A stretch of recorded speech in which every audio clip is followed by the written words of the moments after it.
The Tale of Peter Rabbit by Beatrix Potter. Once upon a time there were 4 little rabbits, and their names were Flopsy, Mopsy, Cottontail, and Peter. They lived with their mother in a sandbank underneath the root of a very big fir tree. "Now, my dears," said old Mrs. Rabbit one morning, "you may go into the fields or down the lane, but don't go into Mr. McGregor's garden. Your father had an accident there. He was put in a pie by Mrs. McGregor. Now run along and don't get into mischief. I'm going out." Then old Mrs. Rabbit took a basket and her umbrella and went through the wood to the baker's. She bought a loaf of brown bread and 5 currant buns. Flopsy, Mopsy and Cottontail, who were good little bunnies, went down the lane to gather blackberries. But Peter, who was very naughty, ran straight away to Mr. McGregor's garden and squeezed under the gate. First he ate some lettuces and some French beans, and then he ate some radishes.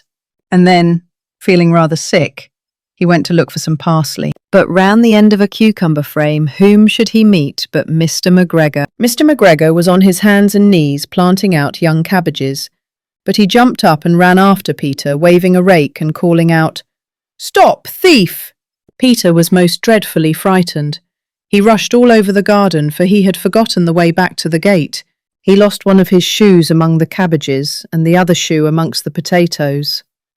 After losing them, he ran on 4 legs and went faster, so that I think he might have got away altogether if he had not unfortunately run into a gooseberry net and got caught by the large buttons on his jacket. It was a blue jacket with brass buttons, quite new.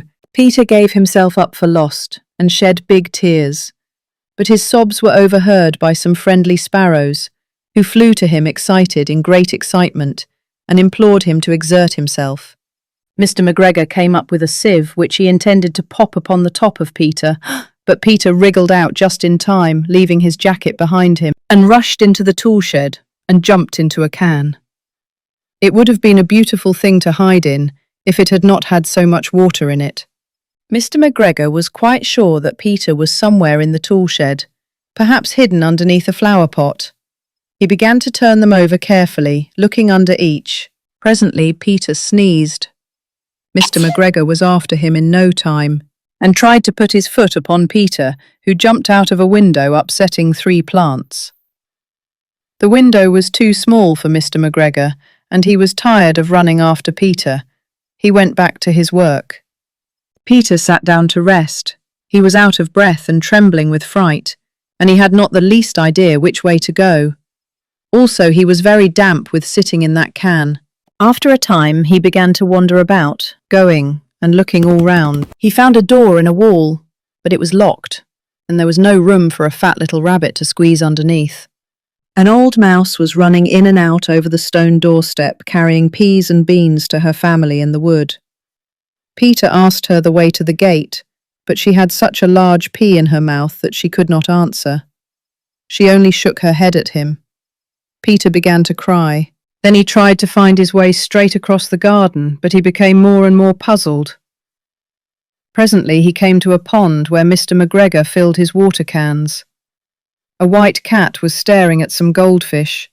She sat very, very still, but now and then the tip of her tail twitched as if it were alive. Peter thought it best to go away without speaking to her. He had heard about cats from his cousin, little Benjamin Bunny. He went back towards the tool shed, but suddenly, quite close to him, he heard the noise. Peter scuttered underneath the bushes, but presently, as nothing happened, he came out and climbed upon a wheelbarrow and peeped over. The first thing he saw was Mr. McGregor hoeing onions. His back was turned towards Peter, and beyond him was the gate. Peter got down very quietly off the wheelbarrow and started running as fast as he could go along a straight walk behind some black currant bushes. Mr. McGregor caught sight of him at the corner, but Peter did not care. He slipped underneath the gate and was safe at last in the wood outside the garden. Mr. McGregor hung up the little jacket and the shoes for a scarecrow to frighten the blackbirds. Peter never stopped running or looked behind him till he got home to the big fir tree.